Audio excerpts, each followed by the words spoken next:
Alright guys, hope everyone's well. It's still Thursday, the 12th of March. I'm just leaving the local Lidl's in Hull. So, I bet you're wondering, what's happened? My certificate? No, it's not a certificate. Let's forget that. My paperwork, should I say. Oh, for God's sake. No, I failed. The review back was pretty good actually. It's quite funny because I was bricking it, and yesterday and this morning's drive was two of the best I've had all for the last 5 days, since it's the 5th day. I just went out, I did the reverse park, and I thought it was a lot smaller. It felt a lot smaller than what we was in doing it in this yard. Even imagine you saying that the area is bigger, so that's probably what it was. It felt a bit tight, but I got it in one, no problem. Got out on the road with this guy, and I've got to say, Dave, I think it's DVSA, the test centre there, he is such a sound guy, it's unreal. I think that's what made it easier for me. I didn't have some stern guy or woman that made me feel uncomfortable. It was such a top bloke. I mean, I was talking to him through in parts of the test and stuff like that, and you know, and it was one of the best drives I've had. Everything just felt, I don't know, I can't explain it. Everything felt comfortable. Everybody didn't move out my way. I'm not bloody Noah or anything like that. Can you hear that wind? It's crazy out here. So yeah, I'm not Noah. Nobody moved out my way, but everyone was giving way to me. It was great. Everything was going right. There was just I got four minors, and he even said when we stopped, he said, I'm going to say right now, it was a good drive. It was lovely. There's only a couple of bits that you need to watch out for.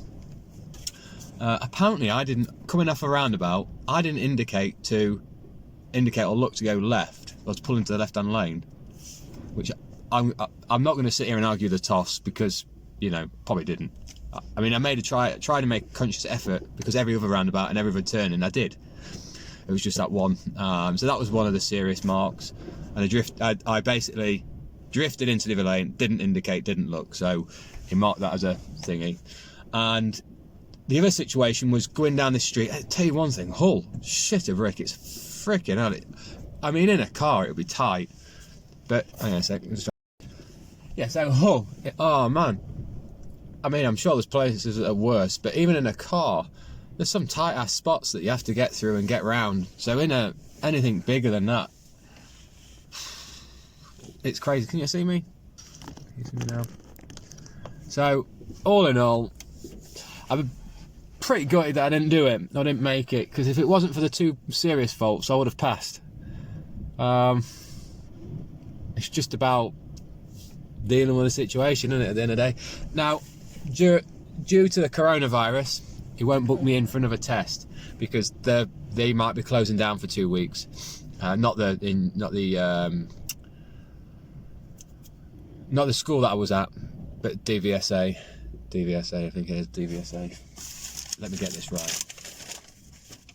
think it's DVSA. No, they say on the paperwork. Yeah, so they're closing down.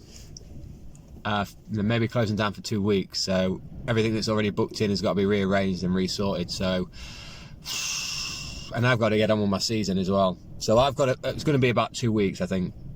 Hopefully it might be less. If it's less, even better, because there's less time between it, and we can get sorted. One of the funniest things that had happened was he told me about the gearbox disengaging, and this whole week that we've been driving it, nothing's happened. Absolutely nothing's happened. I come to the last.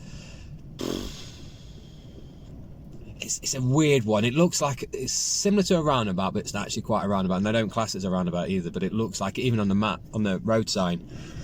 When you look at the road sign, it looks like a roundabout. It's all joined up, but it's not. Pulls up at the traffic lights because of red. Stops. Sat there, and comes to green. Puts my foot on the accelerator, automatic. Puts my foot on the accelerator. I'm like, "Where are you going?" It's like revving up. I'm like, what? So I put my foot back on the brake. Looked at the gear knob.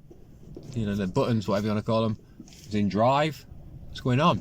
Press the button again. It's like, no, it's not going anywhere. Put it in neutral, take the gear out, and the gearbox decided that it don't want to go into gears. I was like, no. But there we go. They knew about it. He's had it in. He's had a new gearbox and all that clutch and all that lot and everything. And it's just, you know. But there we go. Unfortunately, guys, I failed my first Class 2 license. I will be doing it again, so it's not the last you will hear about this.